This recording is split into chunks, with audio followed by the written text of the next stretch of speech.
doing? Because it happens every single fucking time. We log on and we start talking, we get philosophical, and before we know it, it's like 75 fucking minutes. And then we're like, oh shit, we got to start it. So then we start the podcast and we do nothing but talk about poop, farts, and fucking beer companies that want to destroy their revenue. Welcome back to another great episode. We'll do it live. We'll do it live.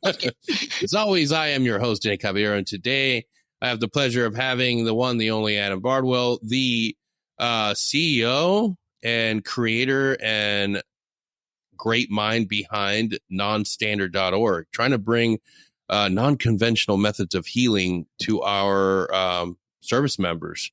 And I have to tell you, man, like, dude, fucking great concept. Great idea. Thank you. It's something that we don't talk about, and it's literally one of the easiest things we can bring. And we hear it and read it in so many books. Wim Hof method. Mm-hmm. You read it in, goddamn, now TB. Warning, TBI brain kicking in. Fucking comfort crisis. Thank you. You read it in books like that. And it's even in part of the Breath by James Nestor. We talk about things that we can do in our daily life every single day to help manage your anxiety, help revitalize and give you energy, bring you back to the present moment, and help you cope with all sorts of ailments that are brought to us by modern living. But we don't highlight it. We highlight awesome things like Wegovy, the one-time shot you need to lose weight from your fat ass that doesn't want to get up and work out or go for a walk.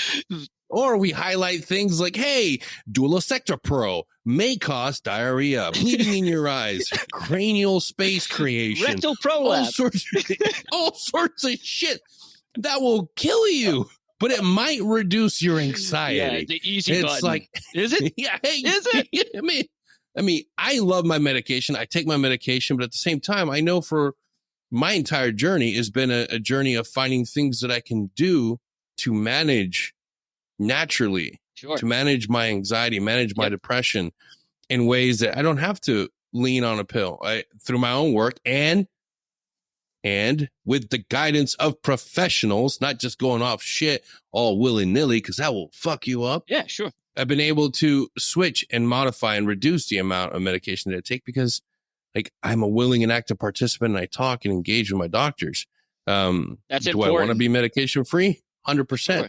But I know that it's a journey for everybody. Definitely. But I am proud to have a list that was like fucking this long, and now it's now I can actually manage it in a pill box. So we all use different tools, man, to manage it. Yeah. And like we were talking about before, was like the real work to heal as a warrior, and the things you've seen begins when you come home, right? And we have to find these ways that are setting us up for success, that are actually like pouring into our cups, that are constructive and positive, and like that aren't first line. The last thing we want to be doing is introducing harmful medications into the picture for people. And like if you're on them, there's obviously that's between you and your doctor. You need to know the risks. Exactly like you said, you're not going in blind, right? You know what's going on, and you're doing everything in your power to find other methods. And that's what non-standard's about. It's about talking about mental health and destigmatizing talking about mental health.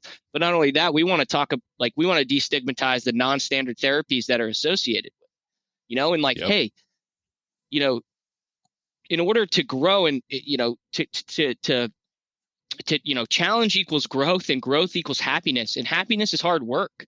It's not easy. Like, we're going to go through life, dude. And when we think we have it figured out, some shit's going to go wrong, and we're going to have to hit the reset button and claw ourselves back out of that fucking hole again. So how are we going to like proactively combat the inevitable, right? And if we're already at a reduced capacity because of our pasts or what we deal with day to day, like, we have to be proactive, and we have to be looking for new creative ways to do that. And like, so, that's what we are. That's what we stand for as an organization. That's the basis behind it. We want to look into new creative ways, things that are, whether it's anecdotal, but if people are finding success with things. Like for me personally, mine is ice baths, right?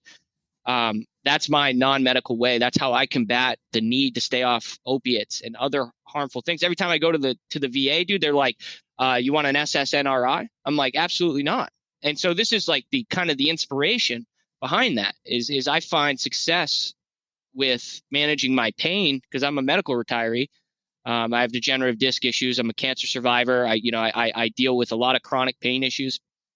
And so in addition to some other things that we'll talk about, I use ice, cold plunges. And I never thought it would have such a profound impact that it did on me. And it kind of sparked, it was the catalyst really that ignited the creation of this new 501c3 nonprofit that we did. And right now our goal is to get 100 ice barrels to veterans.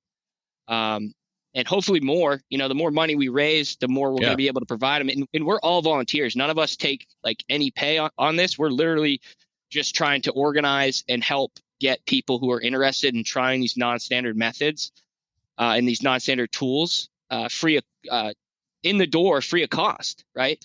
Yeah. So that's our mission right now. And yeah, so we're stoked. Good. Yeah. I absolutely 100% back this endeavor. So we're going to talk about how we can help promote and get this out to people, because the thing that I realized, the most impactful things that have a benefit for us are the things that require discipline from us. Mm-hmm. And that's the reality. That's the one thing. It always helped us in our profession. The warrior class always finds meaning in their daily life when they have discipline integrated. Yep. But yes, when you transition out, it can become a very, very relaxing and very easy life. And it's very alluring. It's very attractive to lose sight of that discipline. I don't have to run. I don't have to walk. I don't have to do, I'll just, I don't know. I'll watch football, drink beer, because feeling good is good enough. I don't have to do that life, man. Fuck all that stuff. I'm over it. Well, yes, you're over having to do it for certain purposes, but discipline is a thing that you need. You don't need motivation. That's the thing that people always, why don't I have the motivation? It's like, no, you're not lacking the motivation. The motivation comes and goes. Yep. It's a discipline.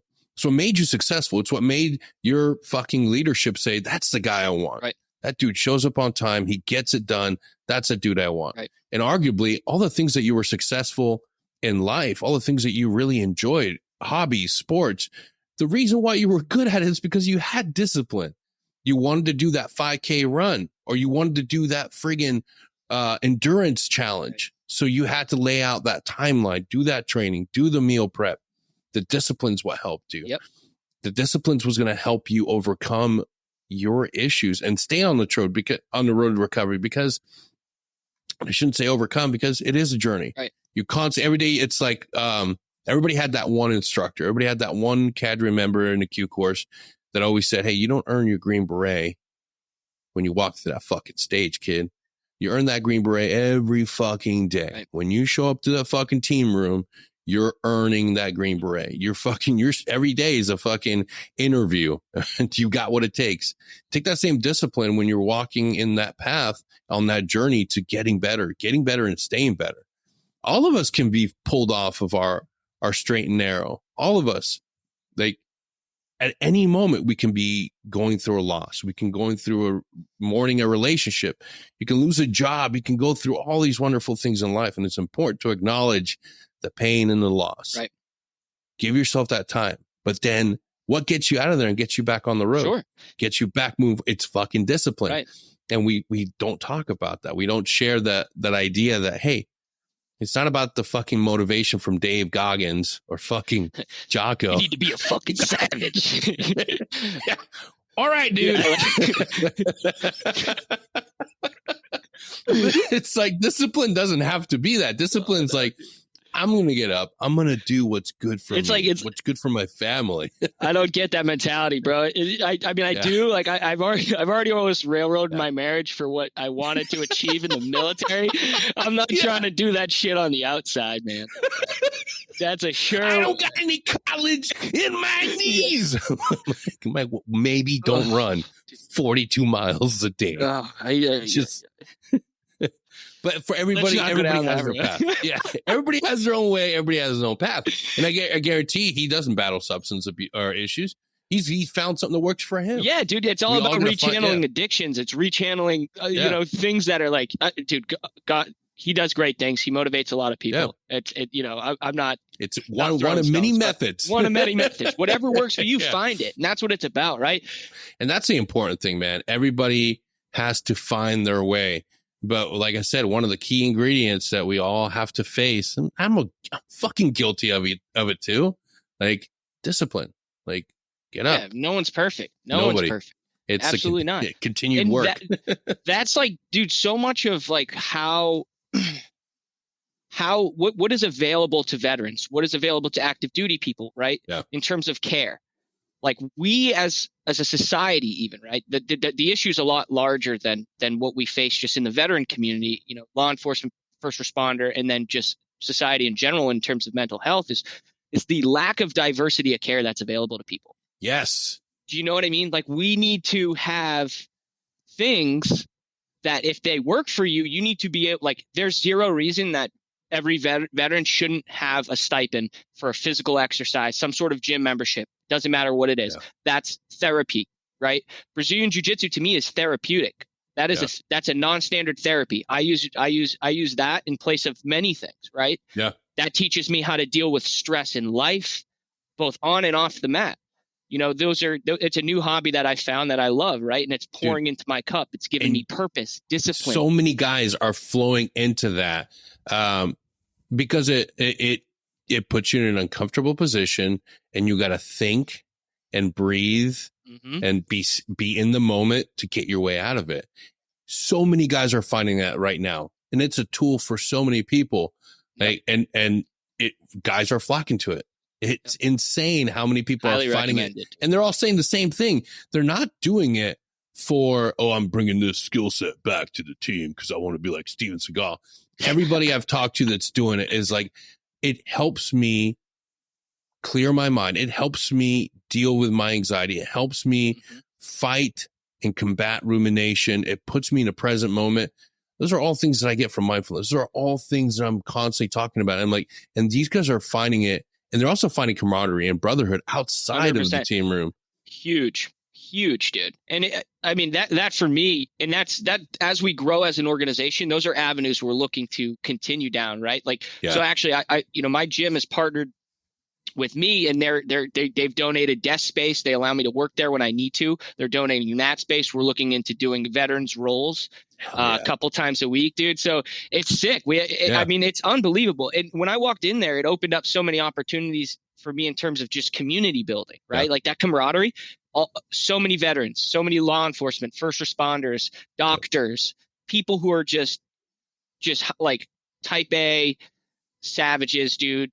Journalists. I mean, it's diverse crew, everyone different political backgrounds. It doesn't matter, right? Yeah. You go literally, you could beat the crap out of each other, then shake hands afterwards. It doesn't matter. Like, and that's the beauty of it. Like the sport to me is pretty poetic, but as a newcomer to it, I look at that journey. I'm like, whoa, this is incredible. And I'm just so along for the ride, not to go off on a jiu-jitsu tangent. No, dude, but, shit. It's, it's my show. That's we can do what I want. Right? But dude, I want to ask you, man, like, how did you get into the cold plunge? How did you find it? Did you find it before you left and got out of the teams, or was it a journey that you started once you were out? So my wife actually bought one for me for Father's Day last year. Oh shit! She bought me a horse trough intended for cold plunge. She listens to a ton of Rogan, obviously. And you can't like not hear cold plunge on Rogan. And then she's like, I think this might help. And so I started doing it casually after workouts and stuff like that. And then I dove into it heavy in November. I haven't really missed a day unless I'm traveling. Oh shit! Yeah, and it's been, and I live in New Hampshire, so it's super easy. I mean, shit, it's cold 7 months out of the year, you know. So I might as well take advantage of it. And I was like, I'm gonna lean into this and see what it does. And dude, profound changes in terms of pain management, anxiety reduction, just altogether combating the negative symptoms associated with PTSD and chronic pain. It's added a ton of value. So I was like, dude, we need to be talking about this, not we need to be like selling this to people, like not just a product, like the actual method. It is great. It gets a lot of shit. Like, it's not for everyone. not saying it's for everyone, but that's when we talk about diversity of care. What works for you may not work for another person, right? So for the people that are interested in this, which is I mean, the response has been huge. We've soft launched. The website's out. We're going to be going live on social media first week of June, like big time. Hell yeah. Doing a giveaway. So, and we're going to be updating. We've already sent out. After I'm done with this with you, I'll be ordering our 3rd barrel. So we're oh no shit. Yeah, dude. So we're running, dude. We're You're fucking rocking running. And rolling, dude. Our board members, dude. Our board members are all savages. Everyone's got deep ties to the soft community. I mean, we got such an amazing team behind this. And we are starting with cold plunges, but we plan to go to the fucking moon. Hell yeah, man. With whatever we think is going to work, we're going to throw it at the wall and see if it sticks. Fuck and yeah. If people want it, we want to get it in their hands. And when you look at what an uphill battle we have as veterans, right? You're 53% more likely or to have depression as a veteran, right? You're 5 times more likely than I think I'm saying that correctly, than a civilian, right? Coming out, you're already at a deficit. And then the ways that we're learning to cope on the active duty side of things are just trash. So like these images, like the way we're viewing mental health care, it's starting to change. I really think the scale's tipping when we start talking about other perspective shaping therapies, things like ayahuasca, psilocybin, and these other fantastic tools, which I use myself. And now this is the first time I'm actually open and talking about it on a forum like this. And I use cannabis as well to supplement these things because I don't want to be on something that I believe can cause me harm or absolutely, and so those are how we view what is proactive and what is combating, right? We learn on the active duty side of things, like drink your problems away, and that's okay. Dude, I'm so glad you hit that up. I had, we were sharing earlier, I had a dear friend that passed, and I was talking to another good brother of mine and my approach to marijuana and why feeling good is not good enough. He was asking, because that's the first thing he did. It was one of those, like, hey, I immediately went out and got THC gummies, and I was just cranking them down. I'm like, nope, not what we need. Not what we need. When you're going through something, don't numb out. Exactly. It's not. Don't seek out alcohol. It's not reactive. It's proactive. Yeah. Everything you do in life needs to be proactive when it comes to these types of therapies. You cannot. It's not the answer. Yeah. It is not. It is a way to. It is an alternative, or it is a way to enhance. Right. For me, my relationship to cannabis is that I use it to combat my pain, right? To help me sleep and to keep me off of other harmful medications. And it's also as I use it on this medicinal side of things, it's crept in on the recreational side, thus reducing the amount of alcohol that I drink. Yeah. Like my relationship to alcohol since being on the active duty side of things has completely changed. I don't drink. I'm not, that's not for me. You know what I mean? I'm not like I casually drink. I'm not like, my relationship to alcohol has improved, but I was a person who really struggled with that on the inside. Not that it's not for me to be sober. I'm just saying that wasn't me is what I mean. I was somebody who was abusing alcohol on the active duty side, learning to cope with the traumas that I've seen with alcohol, in the lack of wanting to be somewhere else, or, wanting to be somewhere else and choosing alcohol to kind of be that portal or whatever. And since getting out, it's actually having the ability to use certain tools in supplement of or in place of has benefited me drastically. I'm not, like I said, I'm not saying it's the answer for everyone or everything, and it has to be used responsibly like everything else. So it's not to be numb and to we have to feel. That's why I do ice baths. That's why I do jujitsu. Like, you have to feel your feelings. You have to learn to how to deal and not suppress, but navigate. Yes, absolutely. Your feelings, and things like that help me, right? Those perspective shaping tools like psilocybin have changed my perspective on a lot of things, right? When I talk about the traumas, I've had like 3 human hearts stop in my hand. Literally, I've seen, like, doing a cardiac massage, watching it go from the AV to the SA node, slowing down, and as this person transitioned out of this world and died in my hands, like those types of things are hard to digest. And so what those have helped me with is seeing the value in my traumas, as fucked up as that sounds, to be able to be like, the things and the bad things you've seen in life are actually their wisdom, right? They're how bad things can be, and how bad things can get. So when you're in those moments of severe anxiety, those times when you're wishing you're kicking in doors with the boys and you're at home and the kids are screaming, and it's like, you know what, dude, life's not that bad right now. Oh, definitely. Absolutely. And it really, so for me, it's been very much of a balancing, grounding tool that I use and have used and have found success with. Like I said, not the answer for everyone. And these are things that I'm going to talk about, right? I'm going to be open about it. And diversity of care, once again, because what's the alternative? I can go get lorazepam. I can go get a Valium if I wanted. I could. Yeah. And they, Valium had part and killed, I think, just about 16,000 people last year. Here's the fucked up part. If you take a look at the Veterans Department puts out a yearly report of how veterans like us fucking kick the bucket. And it's funny. They lump certain things so they don't have to break it all the way down. But you can go through the report and find the amount of people that have died through Valium, Xanax, forget the name of the other couple of, but now the biggest thing they're pumping and trying to obscure and show is the opiates. Opiates, yep. And why the opiates now?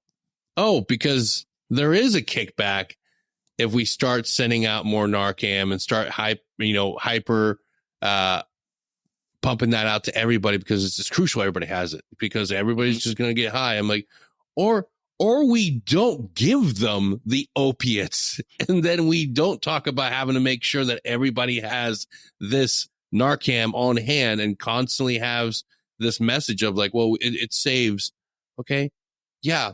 But you're doing nothing to talk about the addiction. You're doing nothing to talk about get rid of the fucking opiates. It's funny how they actually word it, right? Like if you look into like starting an SSRI, it takks about 3 to 6 weeks to kick in. I'm not a doctor. I am a paramedic, but I am the lowest on the medical totem pole. And I'm just a random dude on a podcast. Yeah, exactly. Like I'm not. I just read a lot. I read a lot of reports, and I try to give exactly what was on there. But I refuse to. I'm not making any stats up. I won't say like this is 100%. I'm not doing that. But I am giving you what I've read and from me too. reputable resource. Exactly. But it takes about 3 to 6 weeks for an SSRI to kick in, and then once it's working, they tell you don't stop cold turkey. Yeah. And then why? Well, I think there's a word for that, man. That's called addiction, brother.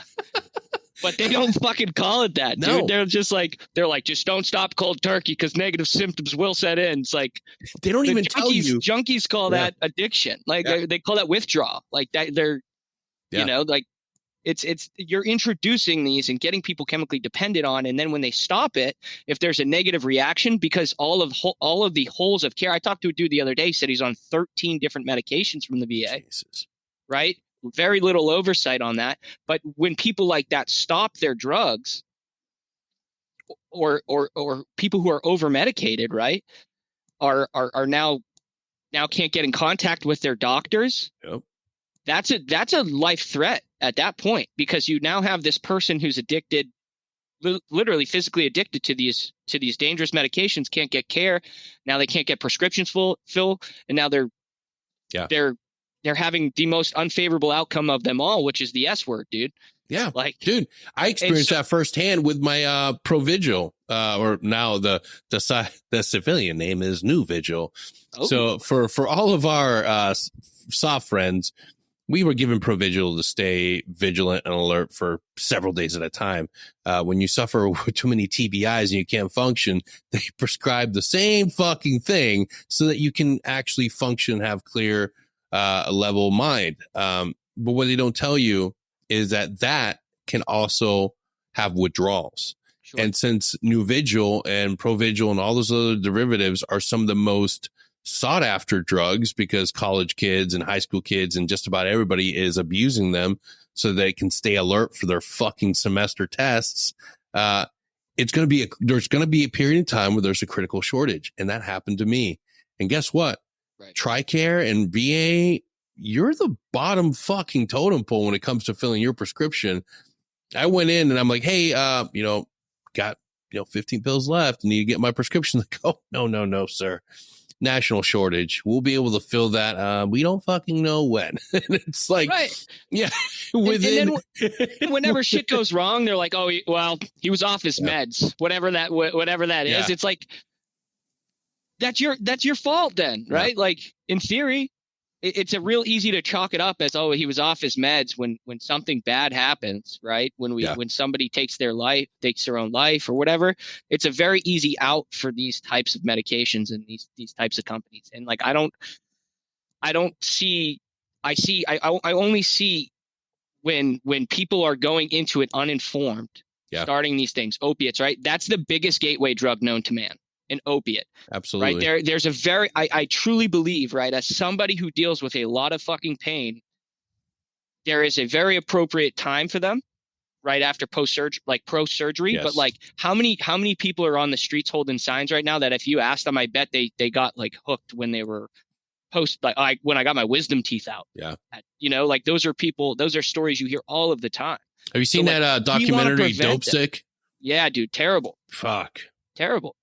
That was insane. We don't need that stuff. We want to combat that as much as possible. And like things that I see issues with as somebody who uses cannabis and supplemented these things, right? When is cannabis perfect? No. Is it the answer for everyone? No. Is it for me? It works very well for me. Yes. With that said, when I go to the VA, I see a lot of brown paper bags being handed out to people, a lot of harmful medications, right? I have to come out of pocket for something that I could, it has very little connection, if any, to killing anyone, right?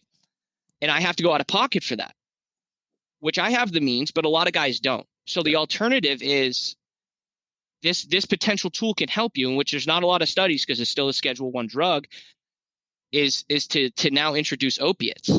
Yeah, because it makes money. It makes a lot of money, and you create a lot of addicts. It's the best business plan known to man. But at this time, like we need to start bringing this discussion out to the highest levels and out on the table and be like, listen, it's okay to talk about it this way. Yeah. Like it's okay to say there's other ways to combat your negative symptoms, what's making you not feel good. And there are alternatives. It's not going to be easy like the pharmaceutical commercials tell you, right? Like you can get Hims, you can get lorazepam delivered to your door. Anxiety has never been easier. Dude, exactly. Dude, exactly. That's fucked. Yeah. It's fucked. That shit's killing people. And like, me personally, as somebody who is like, I get targeted ads because I tag mental health and stuff. I do everything in my power, dude. Everything in my power to stay off this shit. Right. And then Instagram targets me with a targeted ad. Lorazepam, Prozac, and I can't remember the last one. They showed me 3 of them. Yeah. And it's like, I do everything in my power to stay off of this shit. And you guys don't talk about the amount of deaths. I think it was just antidepressants and benzos killed about 21,000 people combined in 2020. Right? That's not a benign drug, dude. That's something that needs to be discussed. That's something between provider and patient. Why am I being advertised that? So that's why the basis of non-standard is like, I'm fucking done with that shit, dude. Like I'm done with it. And veterans, if we can get organized, we can change this, right? If we can, other like-minded, we need more people in this space, right? Guys like Greg Van Dyne, Mark Lucia, Herb Thompson. I mean, these guys, they're doing the work that's required to fill the gaps of these things, right? Andrew Marr and Dr. Mark Gordon as well. 100%. That the information and the idea that you can just get shit mailed to you and it's gonna just change your life. And the commercials are so fucked. An overweight they them. Yeah. Talking about how their life was just miserable in their 1-bedroom apartment, one cat, consuming alcohol, having random sex every other night with random strangers, and they don't know why they're not feeling good about themselves. They don't know why their life's a mess. But this medication is gonna make it better. It's like, no, that's illegal. That should be illegal. It's not. And the same goes for the testosterone supplementation, which is not testosterone. In which several guys have hit us up on the message boards on the website, like, hey, do you guys recommend this stuff? It's like, fuck no. Why would you pay $30 for an online order for something that when you go to the website literally says this is not testosterone? Then you got to put in your fucking body, hey, this is the real test. It's like, no, the real stuff will fuck you up too. Go talk to a doctor, get blood work done to find out if you're low, what your levels are, what you can do. Because let me tell you, once you introduce testosterone cypionate into your system, it's not like, oh, everything's over. No, fuck no. Your body says, I don't need you make it anymore. Yeah, you got to. It is. It's dangerous. You know, and like there's a lot of guys who are very responsive to TRT, and it becomes very expensive. And if you can afford the means and you're finding benefit, whatever, that's between you and your doc. Like, once again, but then on the recreational side, that's another thing, man, where guys are really getting themselves into trouble. Oh yeah. But there's guys, like I said, like there's Dr. Mark Gordon, who's out there telling and trying to fucking wake other fucking providers up and tell them, like, hey, there's a natural way to go about fucking helping these guys are dealing with blast damage, endocrine system damage that doesn't require pumping them up with testosterone as much, because the provider tells you to fucking do half a vial a fucking week. Now you're good, fucking, and your body's like, fuck yeah, and you're riding this crazy wave. Let me tell you, I've seen my friends that start testosterone, they don't understand the proper dosage, and they're just going that full bottle, and they're going like this, and they're crazy mood swings. It's like, dude, what the fuck? Why didn't your doctor tell you how to properly do it? Like, where'd you get your information? I Googled it. Well, some fucking gym rat's not going to give you the best information. There's a reason all like the best bodybuilders in the world die at like, 45, 50.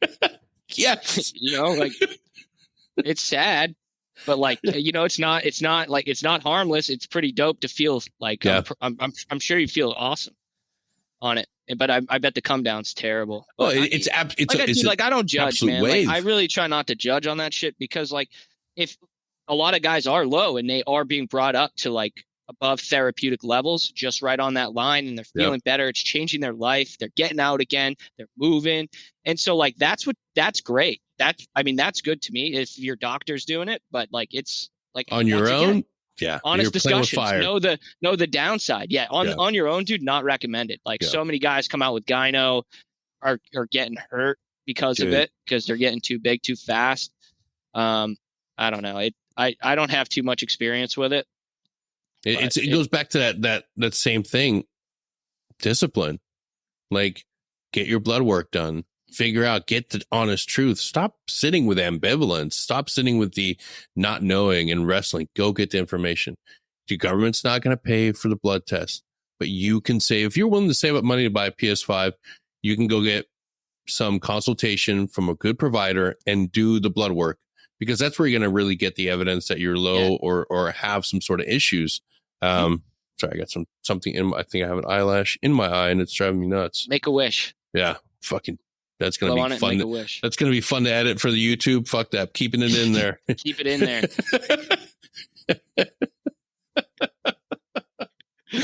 Oh man. But yeah, there's so many fucking things out there that they're advocating for us to use. But then when we go talk to the doctors, we're not even getting the accurate information, because come to find out, they're willing to prescribe it without looking at your history and figure out if medicine A is going to fucking interact with medicine B in a really fucked up way. Yeah, and it's all in Alta too. Like all they could do is just have to look and be like, oh yeah, and they don't. Like the continuity of care is a huge issue, dude. Like in regards to that too, I tell my doctors, I'm very open about it. Listen, I use ice baths, I use cannabis, and I microdose psilocybin, and I said it's working for me. We need to be looking into this for more people. Like I believe I'm doing okay. I lost 30 pounds when I got out. I've increased my mobility, having the ball back in my court, right? Everyone thinks of medical retirement is the nail in the coffin. It's the opposite. The ball's in your fucking court, own it, and then take every single day to be better than the last. And this is what I'm telling my doctor. I'm like, I use these cold plunges. They're expensive. We need dudes, like people need these available. Like a veteran should be able to get one free of cost, no doubt. So that's where we're going to supplement. I was like, cannabis is working for me. You just offered me an SSNRI, which is a serotonin and norepinephrine reuptake inhibitor. It's basically, I believe I think the thought process behind it was with the spinal pain. I think it's an anticonvulsant. She didn't mention the name specifically, but from the research I've done on it, that's what I realized. But I was like, you just offered me that. I was like, I use cannabis. And she goes, well, that's federally illegal. And I was like, you're the one with MD after your fucking name. Like, you need to be advocating for your patients and doing your fucking job. I'm a paramedic. I'm below pond scum in this hospital. So what am I going to have to do? I guess I have to start a nonprofit, right? Like I have to, because I truly believe we can save lives, man. Like this will save lives. Alternatives, like diversity of care. Yeah. We need to change the way it's viewed. Like it's not crazy, right? It's not like, hey, you're going to become a pacifist or you're going to be lazy. You're going to be this, whatever. But like veterans who are choosing to supplement these in place of harmful medications should not have to bear the cost of that. I'll throw this out there right now. The most important thing in our nation's eye is gender affirming care, because the threat of suicide for an individual that does not get the support to have the body that they feel that they were supposed to be born with. Okay. What about mental health affirming care for service members that fucking went out when the nation called for them to do this job, and the things that they need are being federally held against them because of drugs? All the fucking things that you're pumping into kids are deadly. They cause so much fucking harm, but you're willing to give it to them. Yeah. And you're not willing to hear out and federally approve marijuana or cannabis for service members who want to use it for their ailments. Right. That makes no fucking sense to me. We have guys who are using CBD and then pissing hot for THC, and then getting chaptered out. Yeah.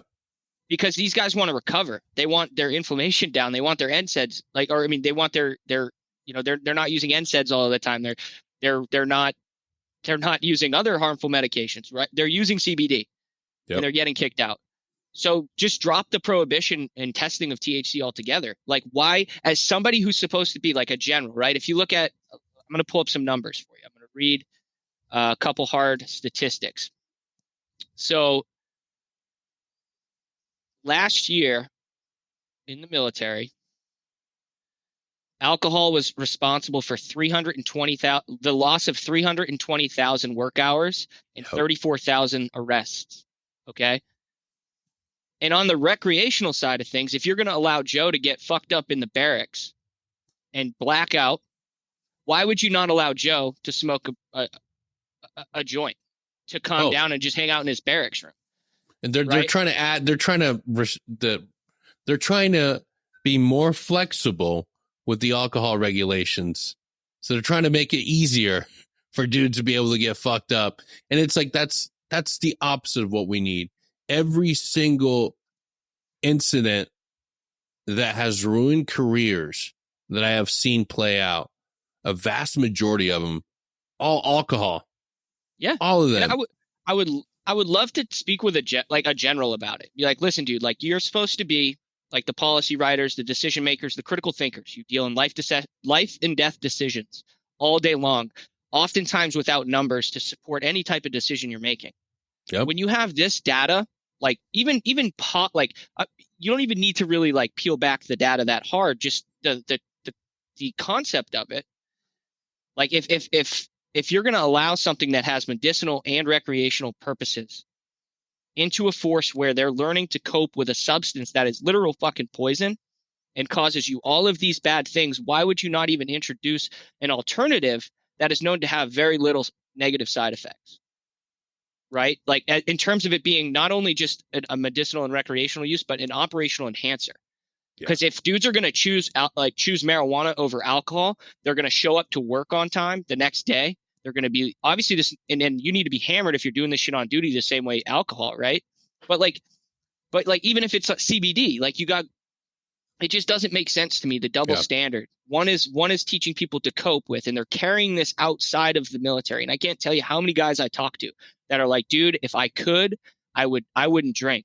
I would use cannabis, but on the recreational side of things, right? And then with the recreational side comes the benefits of medicinal, but it's also teaching people to cope and to manage their bodies in a better way. Okay, maybe. I found that I haven't drank for 2 weeks. My pain is down. My body's inflammation is down, and my mentality's a little better. And I'm supplementing CBD at night, and I don't have to worry about losing my fucking job because I'm choosing to recover, and I'm sleeping at night using Uncanna. Like Uncanna's probably the most reputable CBD company out there, and they I think the dude was a former Delta operator who owns it. Fantastic company. And but what I'm trying to say is, like, why one, not the other, especially when one is actually going to add value, where one is just recreational with alcohol and all the bad things we know come with it. 134,000 deaths last year. Yeah. And just things like that. When we look at Canada and when they changed their regulations back in, I think, like 2000 or 2018, like, now you have a good amount of research and studies. You can look, they're guaranteed you can look at reports. Okay, what were your numbers like after you allowed it within your military demographic? What went down? What issues went up? What issues didn't go up? Like, the data is now available. Like, their regulation is fucking makes sense. They have to seize all usage 8 hours prior to duty. Makes sense. Like, just like alcohol. Yeah. Makes fucking sense to me. Yeah, makes plenty of sense. Like, I know the I know the CanSoft guys are really responding to it well, from what I know, and the word that's traveling back to me is that for them it's been pretty darn good tool to have in their toolbox. And like I said, not the answer for everyone, but diversity of care, diversity of whatever you want to call it, like, it's important. And to allow one that's harmful and not the other. And then on the VA side, we need to be able to here's your medical card, here's your stipend if you're going to a local dispensary, whatever, or the VA should be facilitating it on site. Ice baths, cold plunges on site. Once again, physical exercise stipends, things like that, gym memberships, community-based activities that are not just telling. We have so much of this, like, survival mentality in this. We're not doing anything to thrive, to get guys to thrive. Yep, and that's the thing that really fucking sucks. I have seen the amount of work you have to do on your own to stay. You shouldn't want somebody at the highest echelon of military service to be the bare minimum.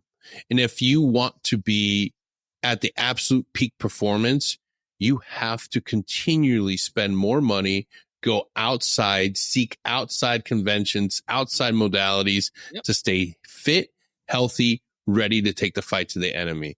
And that's fucking bullshit. You blow so much of the budget on shit that makes no fucking sense. But who do you really need to put money into? The fucking guy. No amount of tech, no amount of equipment, the amount of worthless fucking drones I saw being brought into for exercises just my last 2 fucking years in SOF wanted me it made no fucking sense to me. It's all profits over people. It's all profits over people at every level, whether it's on the military industrial complex side of things or on the pharmaceutical side of things. Like they know what they're fucking doing. And then you have doctors who grow up in the system of what's acceptable care and what's not. Like a doctor told my wife that a diet has no effect on hormones. Like a real life doctor. I swear to fucking God. Shout out to Dr. Mark Gordon. The I swear to fucking God. That we talked about this was 5 years ago. Yeah. Your diet has nothing to do with your hormones, doll. You know, like what? Listen here. Where's your husband and why are you talking to me? 3 Marlboros a day will keep the doctor away. You know, like that. You might as well. Yeah, that's almost like my doctor. But shout out to fucking dipshit McGee over at the fucking VA here in Florida. It looks like you're here for tennis elbow. What the fuck, dude? This is my first time meeting you. This is my initial. Ow! Your name's not Ricardo? No, it's not. Jeez. All right, 1 second. Susan. Oh boy. Welcome. Oh the fuck? You ready for your gender affirming care? What the fuck? No. Oh man, wrong patient. 5 rights. All right, let's get this dick and balls right out of here. Oh boy. Have a beer, man. It's crazy. It's crazy, man. Like, no offense, but that person shouldn't be prescribing shit. Dude. You know, it's ridiculous.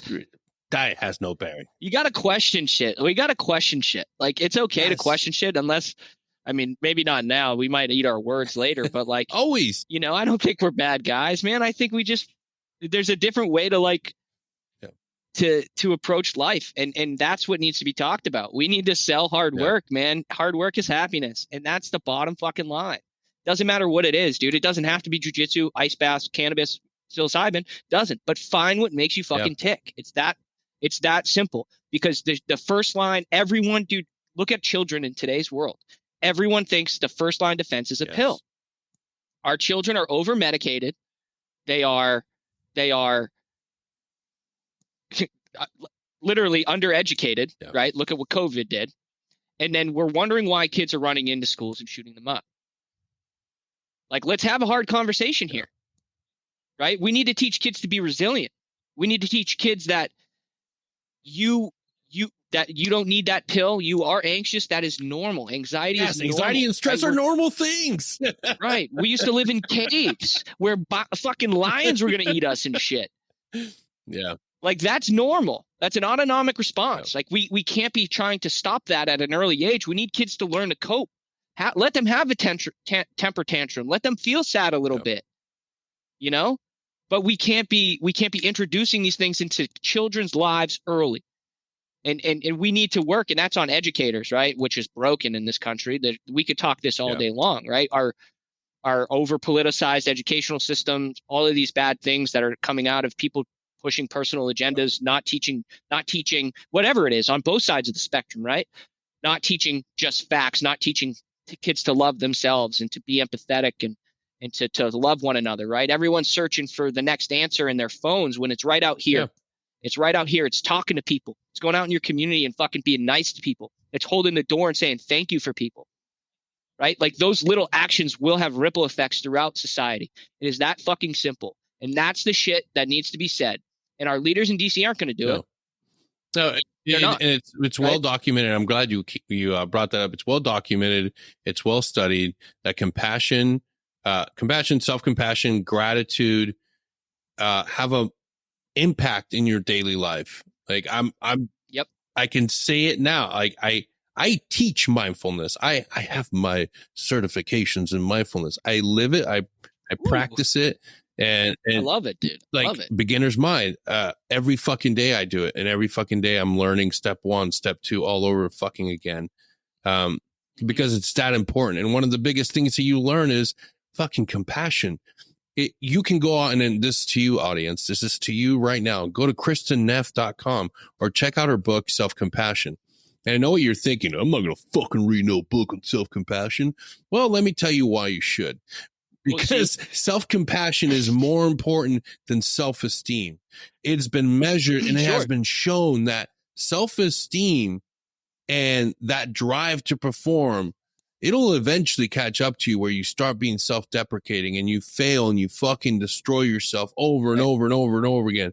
But if you especially when you're seeing perfection all day long, when you develop that self-compassion and you're able to talk to yourself and say, "You didn't get it today, brother. You'll get it tomorrow. I love you." How hard was it for me to fucking say that to myself going through my treatment? I'm 38. I hated myself and who I was until I was fucking 36. That's a long time to not have self-compassion. That's a long time to deal with fucking self-hate. I'm still working on mine, dude. I'm still working on mine. Mine is cyclical, dude. Some days are good, some days are bad. Nobody has it all figured out. Like, that's where this life coach shit's like, what the fuck? You know, like, cause like nobody has it figured out. To me, a coach knows the plays. You know, a coach knows the plays. We're all just bumping along trying to figure it out, man. And like, that's normal. Nobody's perfect, regardless of what you see on an Instagram feed all day long. And that's the other part of it. Like, when we talk about compassion, that's what I meant by, like, when you're seeing perfect all day long, it's really hard not to be hard on yourself. You know, but that's normal to compare yourself to others. Jealousy is a nasty virtue. Never be fucking jealous. It's okay to, like, be envious or look up to and strive to be like somebody else, but like, to be jealous or whatever and then hate yourself because you're not them, or that's where people go wrong. Like, love yourself for who you are. Don't be afraid to fucking share what works for you on your mental and physical health journeys like you do. And I commend you, Denny, man. I said this to you in our last, I think it was 2 support groups ago. You know, what you do is fucking beautiful work, dude. Like, you are, like, and the impact may never be seen. And that's what we want. Like, when you have these community-based little gatherings, man, like, you're saving lives. Yeah. Thank you, brother. I appreciate it. And that's the thing that we've always been taught that. We just never really figured it out. In the 82nd, you called it LGOPs, little groups of paratroopers. Like, fucking, you're always told to seek each other out, to find safety and strength in numbers. And then we get out in the civilian world and we forget about that. And then we get out in the civilian world and we're too ashamed to go to a Zoom call for support. And shout out to my man Josh. I just talked to him at our gathering we were at, and he's going through a hard time. We're fucking sitting there talking, and he's like, "Man, I'm fucking alone. I miss this," because we're all gathered around a table and talking. And I said, "Brother, like, you're never fucking alone. You got a phone, right? Like, you got a phone. You got a fucking computer. You just fucking reach out." And we have to. I think everyone associates that shit with, like, phones and shit with negative stuff nowadays. It can be a like tool. You go on Instagram, it's all negative shit. Right. This is a tool for positivity. This is a tool for great shit. Pick it up. The Call Sign 22, I think it was Troop the Line Challenge that Greg Van Dyne and Mark Lucia were doing. Call 22 of your homies in a month. It's that simple, dude. The work begins when you get out. When you come home from war, like, the same shit you did around the patrol base and checking up on your fucking soldiers, making sure they weren't sleeping, they're doing okay, they got food, they got water, lace reports, etc. Like, you still got to do that, bro. You take the uniform off, it doesn't matter. Like, and if you don't like the way things are going, become actionable in your complaints and find a solution.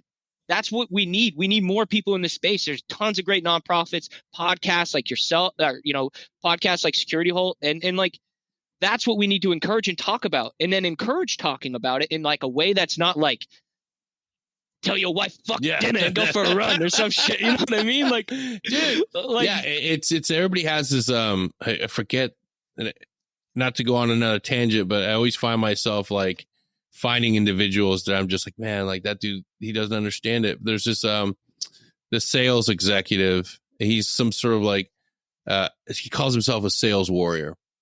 And the dude's sitting there, like, giving this speech that I don't think he's ever served. And in fact, I'd be willing to say, he's never served. But he's giving this speech as if he's a warrior because he runs sales, aggressive sales.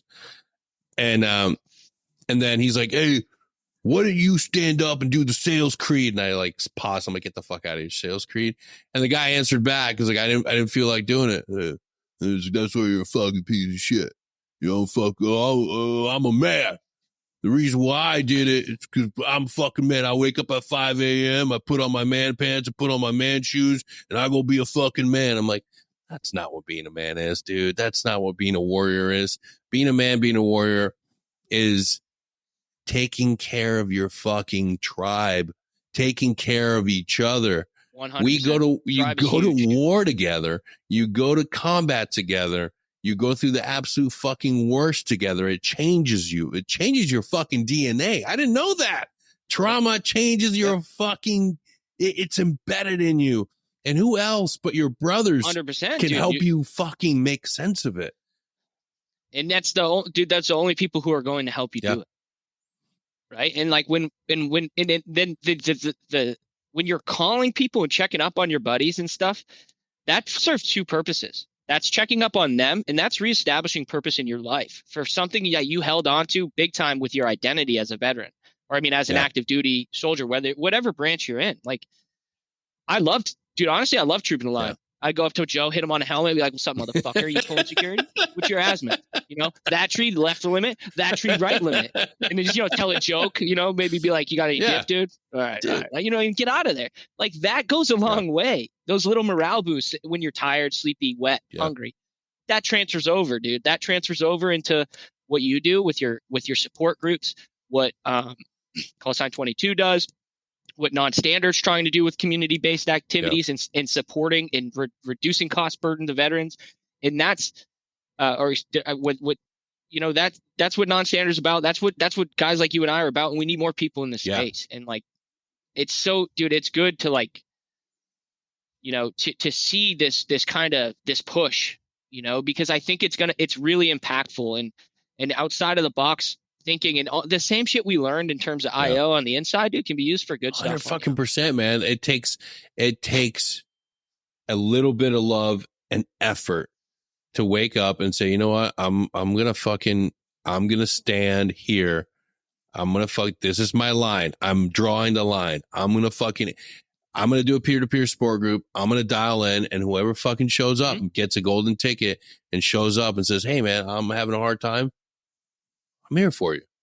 It literally, once you start getting better, once you go go talk to a therapist, once you start doing the things that get you better and you start getting that ball rolling, and then you say, okay, I got armor back on. I got fucking a battle plan. I can start fighting again. I can start fucking helping relieve some dudes. Hey, talking fucking guns, bro. Get your gun up and so that somebody else can change out their fucking barrel. Exactly. And once you do that, you're like, okay, dude. So I'm one machine gun. I got my machine gun up. Let me fucking see how I can help them get up. And what I realized is like, go over there, go online. You can get a peer-to-peer support certification for your state. You can go get training for motivational interviewing. You can do something as simple as volunteer your time at the vet center or something. Do something to help our community, and then you're part of the problem. Be actionable. Yeah. Now you're another gun in the fight. Your gun's back up. 100%, dude. Get that gun up and fucking like get it up. Get it in the fight. It doesn't matter how. One person is more. And if you can add value to one person's life, it doesn't matter if it's in a day. Like, I mean, daily you should strive to do it to whoever. But even just one is a success, right? That's the beauty of it. There's no fail in this mission, dude. If you go out and treat people well, dude, there's no way to fucking fail that. Absolutely. And like I said, I'm not perfect. I have bad days. I fight with my wife. I'm not the best husband all the time. Everyone's normal. Like nobody's perfect. Yeah. And like the good thing about talking about it is when I talk to guys like you, Denny, and I'm like, oh shit, man, you're going through that too? Yeah. Like, okay. And what are you doing? What works for you? Oh, I read this book. Okay, that adds value to my life. Or and some people need to hear it even in with other things. Like I'm going to therapy. Like when my senior, who's somebody my former senior, who's somebody I love and respect. To the end of the earth, he's my homie. When he told me that he had he's like, I sought help when I got back from, he had a pretty rough trip and it was like 2012 or whatever. But either way, he told me that he had gone after some mental health or mental Geez, what am I trying to say here, Denny? TBI, it's okay. Yeah, Jesus, my words are getting all. That's why I feel sometimes. Yeah, man. Yeah. But when he told me that he had sought help, it was like super valuable to me. I was like, okay, well, this dude who I love and respect, who's like a bona fide motherfucker, is seeking help. I can go. Yeah. And like that to me is something I always, commend him on. He doesn't know that, but you should tell him, that's the important thing. I will. I tell him, I call him up all the time and I'm like, hey, what's up, dude? And he's like, that means a lot. That like when we are able to make that space to share with the people that enrich us by leading the way, like, bro, like that is huge. Like that lets somebody know, like, fuck yeah, dude. Like, I matter. I did something. Like, you never know how that's going to impact. And I know that's going to be fucking great for him to hear, because that's a connection. That's brotherhood. That's what we're supposed to do. Like, right. People are losing sight of that. I know that we have, as men, we have this idea that we can't be vulnerable. We can't share. We can't talk. We can't say things like, I fucking love you. I love you. I can't come. Oh, he's crying. I can't talk to him. Dude, how many fucking versions of the word love did the Greeks have? So many different fucking ways of expressing it, and so many different meanings. There's meaning for brotherly love, meaning for like the love that you have for passion, the love that you have for your brother and your friends around you. We have just one word. So use it, fucking use it, because you don't want to be sitting there in a fucking ceremony watching your brother being laid to rest, and you're like, I never fucking told him what he meant to me. I never got a chance to tell him that he was a great influence, or he was somebody I fucking loved. Like, we're just so lost in this idea of not knowing what it means to be a man. And being a man encompasses so many other things. We're blessed. We are blessed to be men. And that's where that's where you see that your traumas are turned to wisdom. Right? Because you don't want to be that guy who's watching your, like you said, like I tell my friends, I love them, dude, like all the time. I church my homies up all the time, dude. Boost, like gas each other up. That's what life's about. Yes, dude. Gas your fucking homies up. Like, don't be afraid to be like, hey, bro, I love you, man. Like, who cares? Dude. Like, if like, it's okay to say, like, I'm not Billy Badass, and I'm not the foremost authority on badassery, but it's cool when I know it does. Dude, it's valuable, man. Like, dude, it's okay. It's something that it's another myth that was sold to us. Like, if Rambo was a real movie, like a realistic depiction of a Green Beret, there would have been way more dick jokes. There would have been a lot more fucking interaction with bros. And before they would have had some sort of montage before he leaves his fucking team where he's like, hey, yo, hey, I love you. Like, how many times did a teammate have to say something like, as an insult, man, fuck it, you're such a fucking loser, I love you. just to make it okay to say that they love you. Like, dude, like, that's the reality. You fucking suck at push-ups, but I love you, dude. You're the worst fucking Echo ever, dude. That's absolutely the truth right there. As he's standing there, he's like, pilot the bombardier, pilot the bombardier.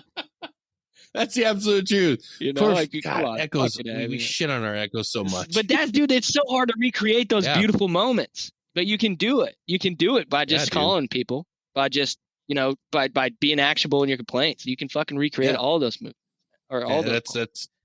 And dude, it's so fucked up, man. I was talking to a guy the other day, man. It's only like the shit you know it. You know, it's one of those if you know things. And he was an EOD guy in the Navy, right? He's still in the Guard, but he's a med student over at Dartmouth, and he's telling me that he's like, I was like, how was drill this week? And he's like, good, man. I jumped. It was a new team. I showed up there, but I hadn't jumped in a while. And he goes, and if it went bad, I wanted it to go real bad, because I didn't want to walk into that new team room knowing I cut the stack or like burned in or was unsafe. I'm like, no fucking new guy wants that, dude. And I was like, I totally get it, dude. If it's going to go bad, just fucking burn in, dude. I don't want my reputation. Oh, this is a bad jump. Either. Cypress, don't fire. Please just please just hello, save my darkness, pride. My old friend. She just fucking burning in. Everybody's like, why? What the fuck?